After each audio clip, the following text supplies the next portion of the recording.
School's gotta be one of the most diverse places you could ever go in your entire life. At least where I went to school was pretty diverse. And I don't mean diverse like racially or culturally or anything like that. There were just a lot of word people and a lot of non-word people. I can say with 1,000% certainty that the majority of people in school were weirdos. But it's not as simple as weirdos and non-weirdos. Within these two categories, there are several subsets. And that's what we're gonna talk about today. Before I get into it, make sure you subscribe. And while you're down there, you might as well hit the bell button too. Up first is the nerds. The majority of nerds are top tier human beings. These same nerds go on to be doctors and lawyers and engineers and other things that we need in society. If you were ever in court and beat the case, or you need to get a checkup at the doctor's office or something like that, you could thank a nerd for it. Because I guarantee you, Johnny that was failing every single class, including gym, could not have even begun to consider the idea of maybe possibly starting to figure out how to help you in those situations. And even past that, think about all the E equals MC squared bars that have been dropped throughout rap history. If there was no Albert Einstein, that never would have happened. But while I said the majority of nerds are cool people, the rest of them are actual bums. They just hoard knowledge for the sake of hoarding knowledge and remind teachers about homework. And they're unbearably cocky and stingy, just all around terrible people. You're probably thinking, why do I dislike them so much? I'll tell you why. I gotta tell you a secret first. I was not the best student. Like, I never failed a class,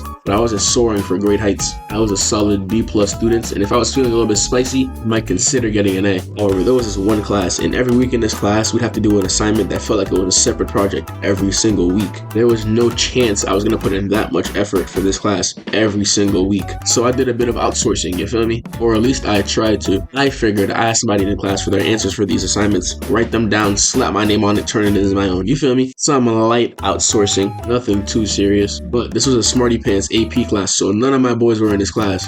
Mans. So I had to outsource some niggas that I did not know. And on top of that, the only boys in the class were me and one other dude. That bro snapped. I texted him, asked him for the answer for one question on one assignment. Bro opened my text and didn't answer, and then proceeded to email my teacher and tell her that I asked for help with the homework. Hadn't even asked to copy him yet, and he was already snitching. But since I'm such a nice guy, I gave bro the benefit of the doubt. I thought maybe he was looking out for me, asking the teacher to help me with my homework because I didn't understand it, something like that. But no. So I texted bro again. I said, you don't have to email her. I just wanted to see what you got as your answer. That's my fault. I should have known. But again, bro opened my text, left it on open, and emailed my teacher a second time to tell her I was trying to copy off him. The next day in class, she and I had a very long talk inside of the classroom for at least 20 minutes. And since that talk, I haven't dared to text anybody in any class for any homework help whatsoever. Both saw me plotting to cut it off immediately. And that specific instance is why I dislike them. But those same niggas are probably off being doctors and wouldn't know about peace prizes or something. Meanwhile, I'm making videos in my room. So perhaps my hate is misplaced. On the complete opposite end of the spectrum, we have the dummies. The niggas who you have no idea how they made it to your class, let alone high school. These niggas show up to school with no pencils, no books, no textbooks, and no backpacks even. And somehow, every time you move on to the next grade, they be right there with you. It really makes you wonder how hard you have to try to fail high school. Because I don't know about y'all, but it seemed to me like these niggas were actively trying to fail high school and they just couldn't get it done. But I can't say much else about them. Up next, we have the thoughts and the thought makers. We all know exactly who I'm talking about. You will always catch this duo skipping class or behind the stairs having secret study sessions. Yes, I said duo. You will never catch the thought without its maker, and you will never catch the maker without its thought. More often than not, the thought is a freshman, and the thought maker is a senior who got held back like 7 times, looking like he has 5 kids in high school. And if we're being honest, neither of them have a future. They go to school purely to walk around and have their secret study sessions. They will have a child before they pass a class. It's crazy. Next up, we have the corny dudes. Again, y'all know exactly who I'm talking about. These niggas will walk around the school with their speaker playing their own music off of SoundCloud out of their backpack. They all think they're the class clown even though they're not even remotely funny. They all swear up and down they're gangsters with 17+ bodies, even though they've lost every single school fight that they've ever been in. I can't even fathom why niggas thought this was cool. This group, much like the last group, have no future. They only come to school to promote their music, steal girls' phones and run away, flex about skipping class, and smoke in the bathroom every day at 7 a.m. on the dot. I'm not hating though. Again, I make videos in my room, so really me and these niggas are in the same boat. The boat is not moving. We got no motion. Next up is going to be the high school peakers. In this category, you're going to find your high school popular girls and offerless athletes. You can't always tell when you're in school with them, but when you're out of school, you graduated, all that, you can tell these niggas were doomed from the start. Their main character complex is unbearable, and people just feed their egos. They'll graduate, go to college, have kids, get married. All they'll talk about is their high school stories. Then when they come back home from school or whatever they've been doing, they go to all the high school football games like they're a damn celebrity. They might even get a little bit bold and pop into your class while your teacher is teaching. Hey, Miss Such and Such. Remember me? Such and such has no idea who you are, bro.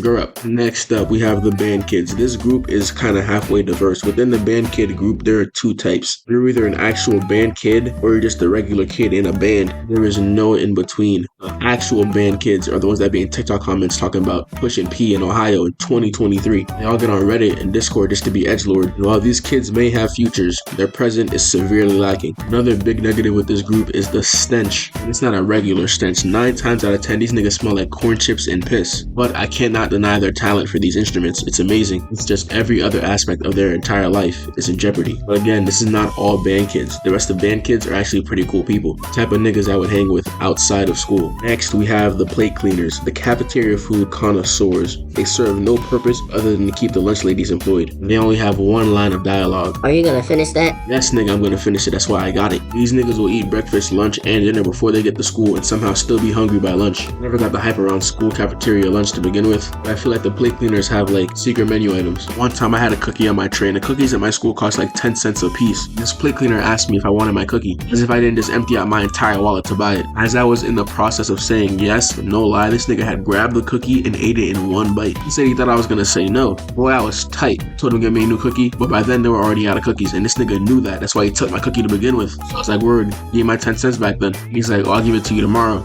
It didn't click to me that the story took place on a Friday. There was no school tomorrow. And forget that, the next Thursday he transferred schools. That entire week he was ducking me a lunch. Over 10 cents, it was absurd. But a valuable lesson was learned and taught that day. Hide your cookies. Today's last group is a personal favorite. It's the unbothered group. The group that goes to school just to go to school. Whether I talk to anybody, skip any classes, sell any drugs, none of that. They just go to school, then they go home. Pull up, get their education, and leave. They have nothing but the utmost respect for this group. Because I'm them. That's going to be all for today. If you guys enjoyed, make sure you like and subscribe. Let me know in the comments if you fit in any of these groups, or if I missed any groups. Who knows? I might do a part 2. And with that being said, make sure you guys go outside, drink plenty of water, and have a nice day.